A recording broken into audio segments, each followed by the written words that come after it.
Son una familia con importante presencia en el arte flamenco de los siglos XVI y XVII. Entre ellos, algún gran maestro. Su apellido, su nombre, su parentesco da para muchas confusiones, de las cuales muchas veces el mercado del arte se aprovecha. Vamos a dar inicio a la saga de los Bruegel. Bruegel con H. El viejo, el joven, Jan, Pieter y Teniers.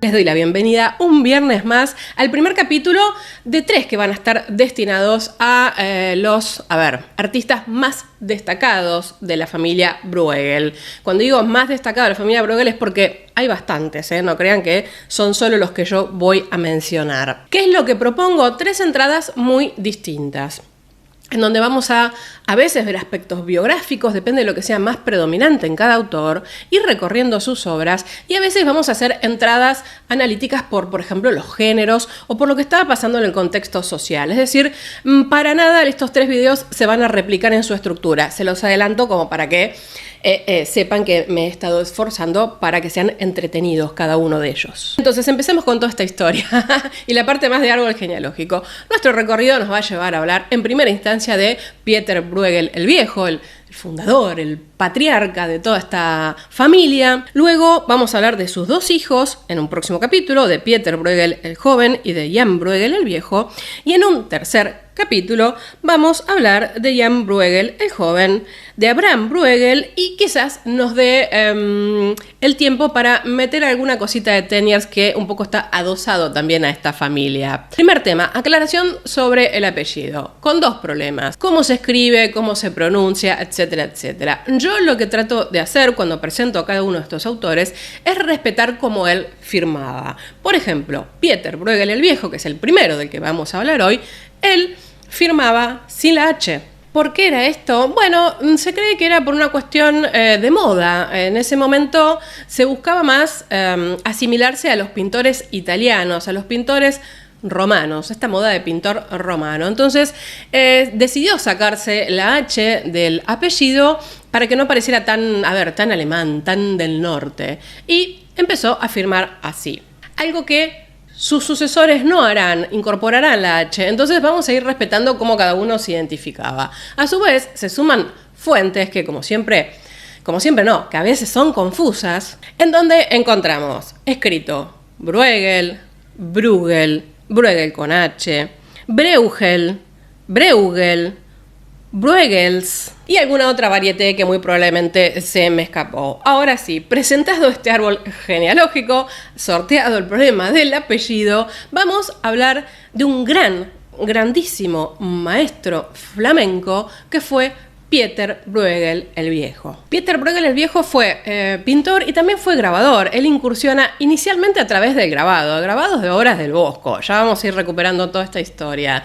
Y la verdad es que está entre los grandes pintores flamencos del siglo XVI y entre los grandes pintores flamencos de toda la historia, a la altura de un Van Eyck, a la altura de un Rubens. La verdad es que de la vida de él se sabe un poco, hay cosas documentadas, vamos a ir repasándolas, pero ni siquiera se sabe dónde nació, porque hay confusiones respecto de dónde viene este apellido Bruegel. Primero, porque se asume que él tomó ese apellido que le dará continuidad a toda la dinastía porque era de una zona que se llamaba así. Ahora, no se sabe muy bien si era Breda. Cerca de Breda hay 2 pueblitos que se llamaban Bruegel o Briegel, algo así, después se los voy a poner por acá. Entonces es medio complicado saber si realmente él adoptó esto porque era de ese lugar o porque simplemente era un apellido. Ya existía en ese momento la idea del apellido no necesariamente asociado al lugar de origen. Tampoco se sabe demasiado en qué fecha nació. De hecho, si hay una fecha puesta, es una estimada.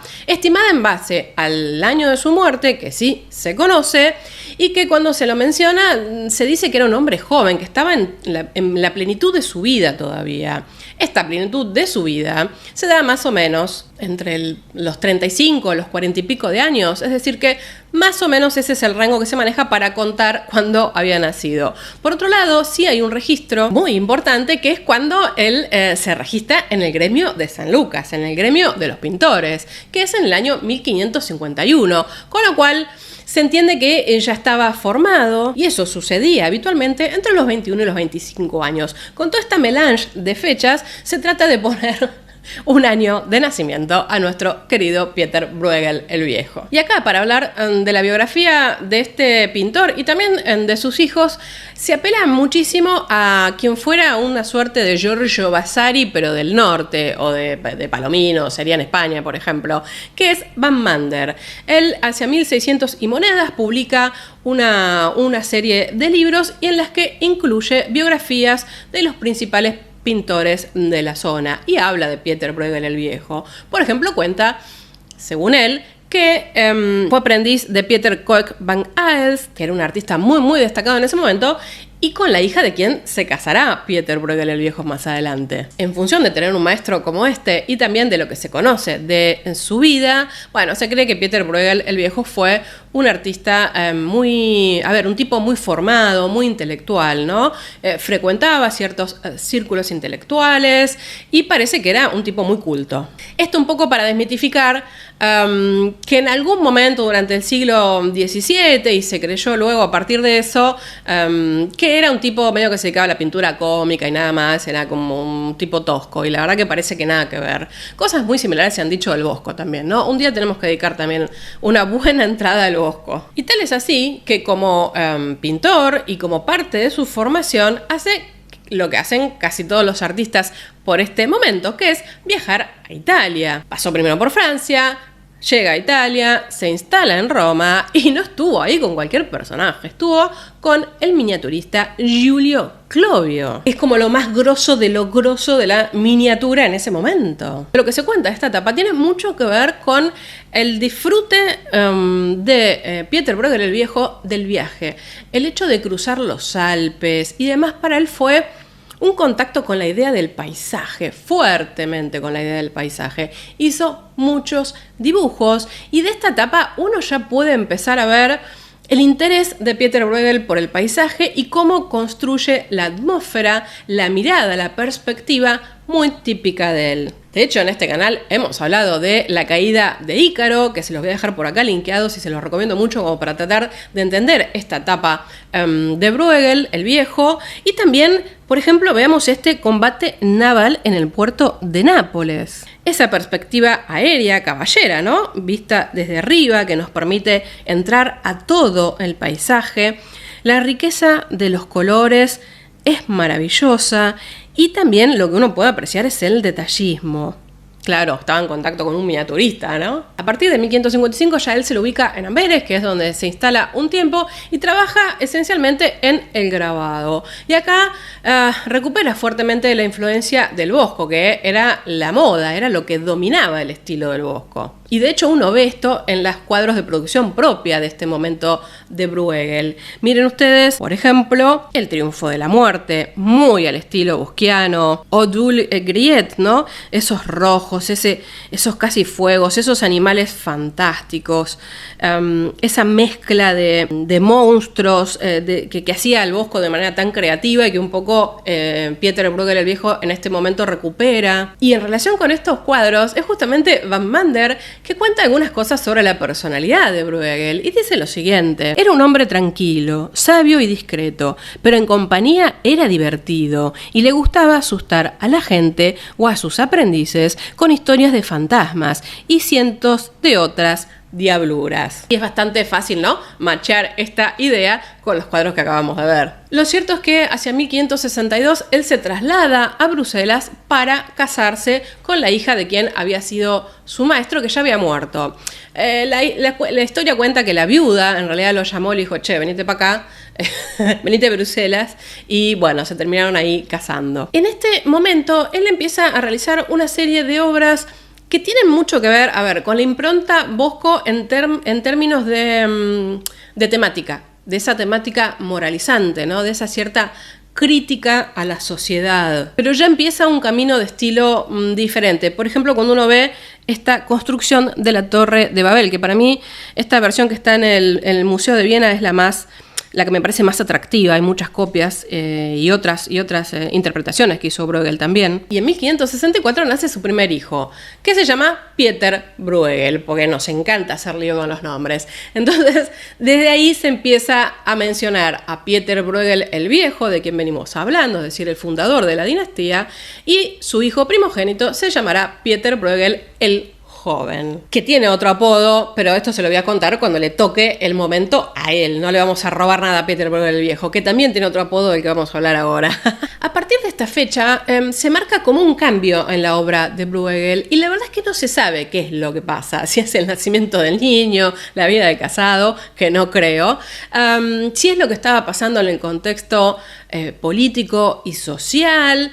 Piensen, ¿no?, en todos los debates en cuanto a la situación holandesa, piensen en la guerra, en la entrada de las tropas españolas. O sea, es un momento bastante agitado. Lo que también se cree, y parece bastante acertado pensar, es que también el comitente, es decir, los comitentes de este momento demandan un tipo de obra diferente. Lo cierto es que ya empiezan a desaparecer los apaleamientos, las muertes, los monstruos raros, la violencia, ¿no? Las obras de Bruegel que pasamos así muy rápido por aquí, de este periodo anterior, eran como muy fuertes, muy violentas, y se abre toda una mirada sobre el paisaje y sobre la vida campesina. Tenemos como dos tipos de escenas, ¿no? La naturaleza con mucha predominancia y los hombres, los personajes, hacen cosas en esa naturaleza. Bailes, cazan, ¿no? Son cazadores.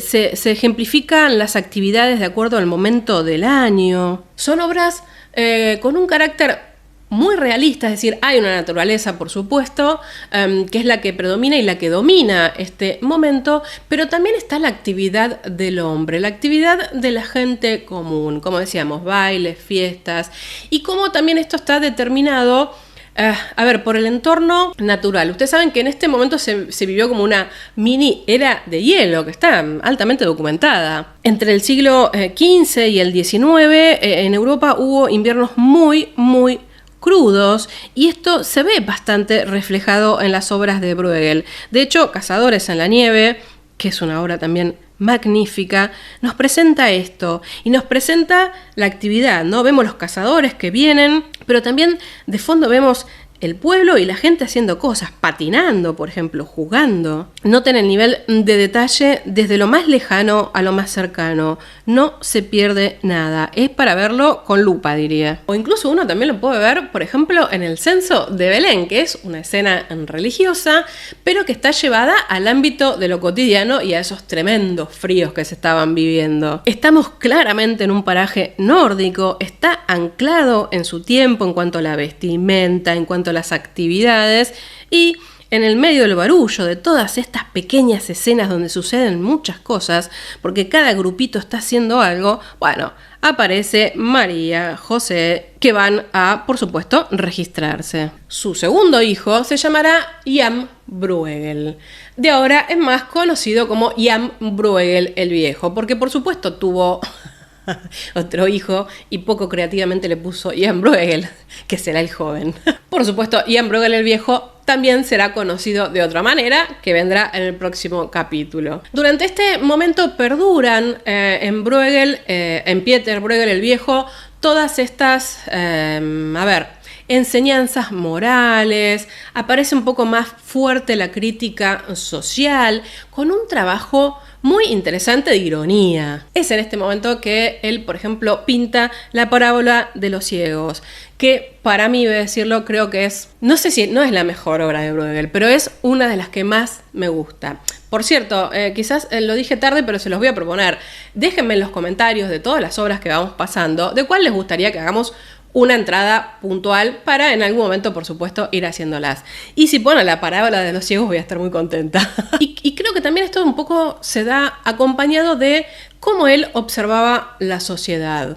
Estamos hablando de que él empieza a pintar cosas que tienen que ver con las estaciones del año, con las actividades, con los momentos del año en realidad, con las actividades del pueblo, a pedido de los comitentes. Eso es, de eso no cabe ninguna duda. Ahora, ¿qué era lo que hacía Bruegel? Bueno, a él le gustaba ir y meterse, ir y ver y estar en la actividad, en la cosa que hacía esta gente. Según se cuenta, más allá de su círculo intelectual y de su familia, a él le gustaba de alguna manera hacerse invitar a los eventos del pueblo, una boda, una kermés, algún festejo que se hiciera, diciendo que era paisano, conocido o pariente de algunos de los que estaban involucrados en el festejo, y se sentaba ahí y observaba todo lo que pasaba. La verdad que todo esto no se sabe si era tan así, pero se cree que esto le daba inspiración porque, bueno, podía captar muchos detalles. Lo cierto es que a partir de toda esta historia, a Pieter Bruegel el Viejo también se lo llamó, y a veces se lo llama Pieter Bruegel el Campesino. De hecho, todo esto deriva de lo que contaba Van Mander, que decía lo siguiente, por ejemplo. En compañía de Frankert, un amigo de Bruegel, le gustaba visitar a los campesinos en las bodas o ferias. Los dos hombres se vestían como los campesinos, e incluso como los demás invitados llevaban regalos, y se comportaban como si pertenecieran a la familia o pertenecieran al círculo de uno u otro de los esposos. Les encantaba observar las costumbres de los campesinos, sus modales en la mesa, bailes, juegos, formas de cortejo y todas las bufonadas que podían ofrecer, y que el pintor supo reproducir con gran sensibilidad y humor, con el color, tanto a la acuarela como al óleo, siendo muy versado en las dos técnicas. Conocía bien el carácter de los campesinos y campesinas de Kempen y de sus alrededores. Sabía cómo se visten al natural y pintar sus gestos groseros cuando bailaban, caminaban o se quedaban en pie mientras se dedicaban a tareas diferentes. Dibujaba con convicción extraordinaria y dominaba particularmente bien el dibujo a pluma. Yo creo que acá tenemos que puntualizar algunas cosas. Este es un momento en el que estas obras se suman a su idea también moralizante. ¿Por qué? Pensemos en la kermés, por ejemplo, de los pueblos. La kermés era una fiesta religiosa que se hacía afuera, en la puerta de la iglesia. Y lo que pasó en ese momento, o lo que creo que trata de destacar Pieter Bruegel el Viejo en sus obras, es cómo esto se va perdiendo y se va degenerando. Digo, se usaba la excusa del día de un santo o de algo que se quería conmemorar, y la verdad es que la gente no le daba ni pelota a lo que sucedía con ese santo o la iglesia, y se ponía a festejar, bebía de más, sucedían escenas grotescas. Incluso esto generó problemas en las iglesias que querían dejar de hacer kermeses, porque bueno, decían que en realidad se perdía el espíritu y que era toda una excusa para beber, para hacer cualquier cosa. Y de hecho, cuando uno ve la danza campesina, un poco estamos viendo esto. Lo que Bruegel nos dice es que esta gente claramente se ha olvidado de que esta kermés o este encuentro tenía un sentido religioso, y tenemos a los que están bailando, a los bebedores, a los amantes, y miren a dónde queda relegada la parte religiosa, a eso que está pegado ahí en un árbol, que es la imagen de la Virgen. Esto tiene más una idea moralizante que cómica, como muchas veces se lo malinterpretó. Algo interesante también de este momento es que vean ustedes que ya no tenemos muchos grupitos de personas chiquitas haciendo cosas como en los cuadros que habíamos visto antes, sino que las figuras se empiezan a agrandar, empiezan a cobrar mayor dimensión y protagonismo, y cambia bastante el foco, ¿no? Tenemos una perspectiva más no tan aérea, es decir, vemos menos. Lamentablemente Pieter Bruegel el Viejo murió muy joven. Como dije, estaba en la flor de la edad, se dio en el año 1569 y seguramente tenía mucho más para dar. Aún así, vamos a pensar algunas cosas. A Bruegel se lo recuerda fundamentalmente, creo yo, por el tema de la pintura de paisajes, que es verdad que es un género en el que incursionó, que no existía como género y que tampoco... A ver, se da en estado puro, siempre hay personas, siempre hay alguien haciendo algo, pero es cierto que Bruegel le da mucha importancia y buena jerarquía al paisaje. Ahora, como vimos hasta acá en este recorrido con algunas piezas, no le escapó a ningún tema. Pintó escenas religiosas, pintó escenas... de alegorías, pintó, escenas de géneros, aunque sin duda A ver, ver o recordar sus paisajes invernales, bueno, sí, claro, un destaque total. Lo otro para recuperar es que todo lo que él hacía, sea pintura mitológica o sea pintura religiosa, siempre la dotaba de cercanía, siempre envolvía a esta historia en su contexto, en la sociedad en la que él vivía, en la que él observaba, y que era también la misma sociedad que le demandaba las cosas. Por otro lado, las escenas de género tienen un fuerte contenido moral. No eran simplemente para divertirse o para chistecito, sino que hay un mensaje ahí atrás. Lo que sí podemos decir respecto de otros artistas del Renacimiento o del manierismo es que no incursionó en el desnudo, ni se interesó tampoco en el retrato. Ahora, ya que dije Renacimiento y manierismo, vamos a tratar de entender un poco qué estaba pasando en el momento, en el contexto de Pieter Bruegel el Viejo y cuáles fueron sus influencias. Pieter Bruegel el Viejo está en un momento completamente bisagra de la pintura flamenca, ¿no? En donde el gótico internacional va finalizando, se va cerrando la Edad Media, empieza la Edad Moderna y empieza el Renacimiento y el manierismo. Ahora, sin embargo, yo creo que no se parece a nadie, no se parecen ni a los italianos, no se parece a los franceses del gótico internacional. Sí, por supuesto, se nota que es un pintor flamenco. Y de hecho es un artista que genera mucho conflicto clasificatorio, ¿no? Porque hay gente que dice, no, esto no puedes poner el Renacimiento, no tiene nada que ver.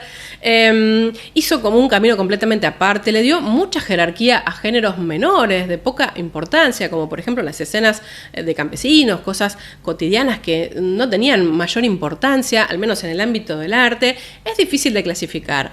Yo creo que justamente esa dificultad clasificatoria nos habla de un artista manierista. No hay ninguna duda que inicialmente comparte con el Bosco las temáticas, las formas y el tipo de creatividad del Bosco. Eso no hay ninguna duda. Pero no es lo único que hace. Y fíjense ustedes que en su corta vida pudimos detectar como 3 cambios importantes, es decir, muy poco tiempo se dedica a eso. En la primera etapa arrastra esa idea de los primitivos flamencos, ¿no? Del Bosco, pero se deshace rápidamente de la Edad Media. Por supuesto, en el viaje a Italia conoce a los maestros del Renacimiento italiano, seguramente practicó, copió y se instruyó, se empapó de eso, pero no es algo que impacte en su estilo directamente, está mucho más solapado. Cuando se habla de manierismo, a ver, algunos dicen, el manierismo era una corriente profundamente intelectual, las obras no se entendían, eran solo para un círculo de exquisitos, y las temáticas de Bruegel parecen medias populares, medias que poco desafío pueden traer. Yo creo que Bruegel fue más realista que los manieristas en ese sentido, pero no es que sus obras no tengan un contenido muy elaborado. Si uno tuviera que contraponer el manierismo en general y el manierismo de Pieter Bruegel el Viejo, ¿qué diría? De este lado tenemos belleza ideal, acá tendríamos una cierta realidad, ¿no? Cierto reflejo realista de las situaciones. Acá tendríamos personajes mitológicos, religiosos, con preponderancia, destacados. En cambio, en el lado de Bruegel, que tendríamos personajes campesinos, vulgares y generalmente grupos, ¿no? Muchos grupos de personas. Y encima de todo eso, parece no respetar ningún tipo de jerarquía de los géneros, con lo cual, como yo decía, no se parece a ninguno, ni a los italianos, ni a los franceses, ni a los españoles, ni incluso a muchos flamencos tampoco. Y hay algo que a mí me interesa bastante, que lo dice Mariano Bozar, un historiador del arte, y es que justamente esto de que los personajes que él representa sean tan vulgares, tan comunes, les da jerarquía, tienen presencia y entidad en el cuadro por sí mismos. Quiero decir, no como quizás en el resto de las obras de los italianos o de los franceses, del manierismo, en donde la persona destaca en sus formas porque es el papa, porque es la condesa de tal, ¿no? Quiero decir, hay un nombre, hay una jerarquía nobiliaria, aristocrática detrás de todo eso. Y entonces, si es tan diferente, si le falta todo ese tour de force, ¿no? Como dice Hauser, de la técnica manierista, la exquisitez, el refinamiento, el capricho en las figuras y toda esta cosa tan compleja e intelectual, ¿por qué podemos decir que Bruegel es manierista?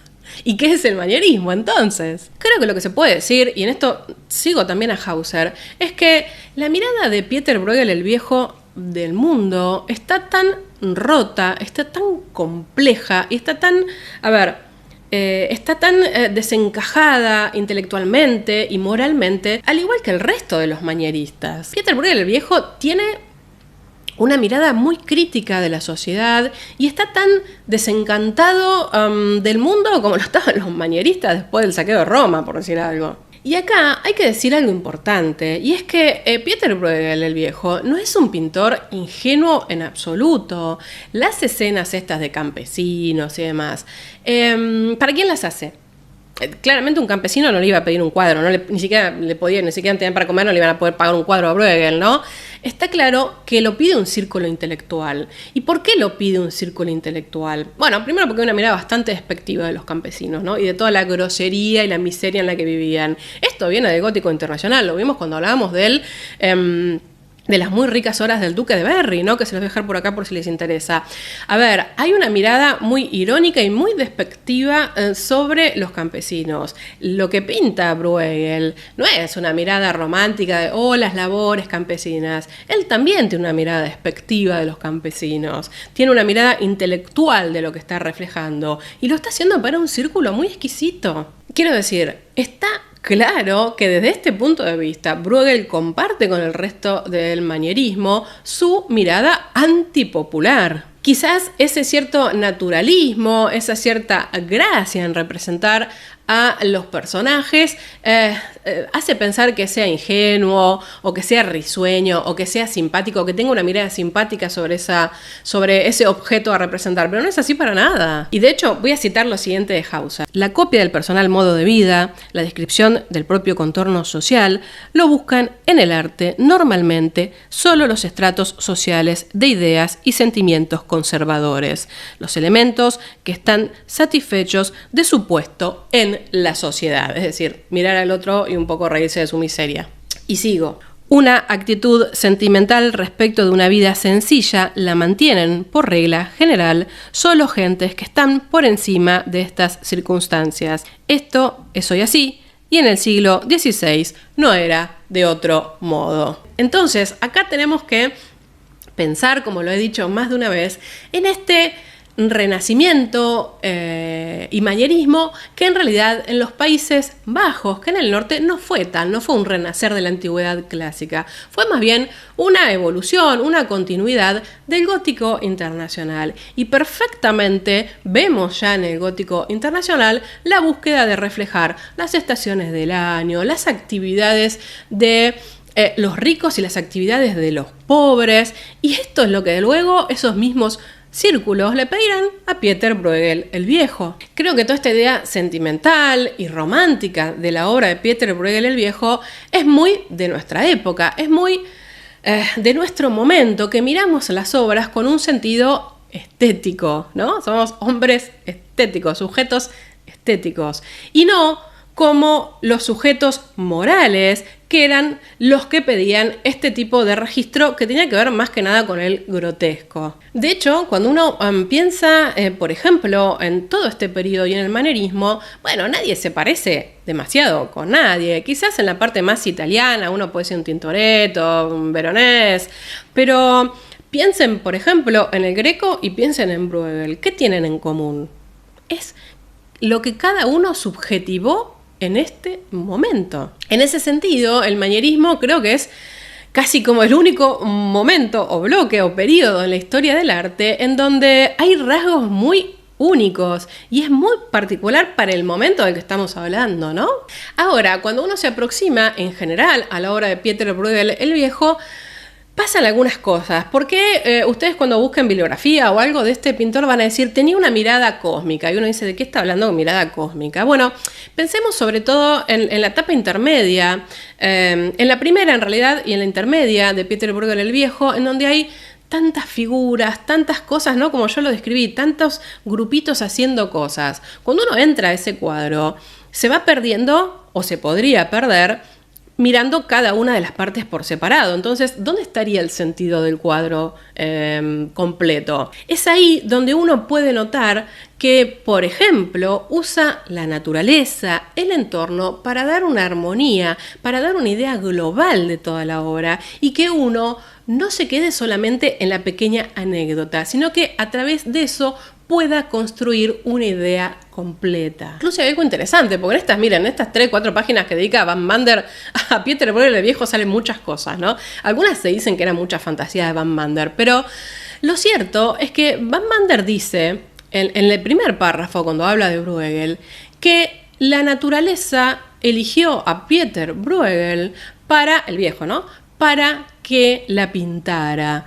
Entonces, en esencia, hay como una idea de naturaleza que le da un orden cósmico a toda su obra. Y de hecho yo creo que, por ejemplo, en esta obra en Subida al Monte Calvario, uno puede ver todo eso. Es como la combinación perfecta del manierismo de Pieter Bruegel. Muchas personas, no hay una gran jerarquía respecto de dónde está Jesús, por ejemplo. Es difícil encontrarlo. Una naturaleza que lo envuelve todo y que es absolutamente ideal, porque claramente no puede haber un molino arriba de esa roca en punta que está en el medio. Muchas personas, todos se mueven casi en romería, diría yo, para ir a ver también, ¿no?, esta suerte de show de maldad y de crueldad. Y sin embargo, uno no se pierde tanto en cada una de las anécdotas, sino que entiende el sentido general. Finalmente, y ya para ir cerrando, es cierto que, sacando toda esta idea sentimental o romántica de Pieter Bruegel el Viejo respecto de su registro de la vida pueblerina, sí tenemos que agradecerle porque fue casi un documentalista, ¿no? Nos permite conocer escenas, fiestas, rituales típicos de ese momento, detallados al máximo. Además de que uno, se puede regodear con esa capacidad narrativa que tiene para contarlo todo en cientos de anécdotas. Las obras de Bruegel no son muchas, poco más de 40 y pico llegaron a la actualidad.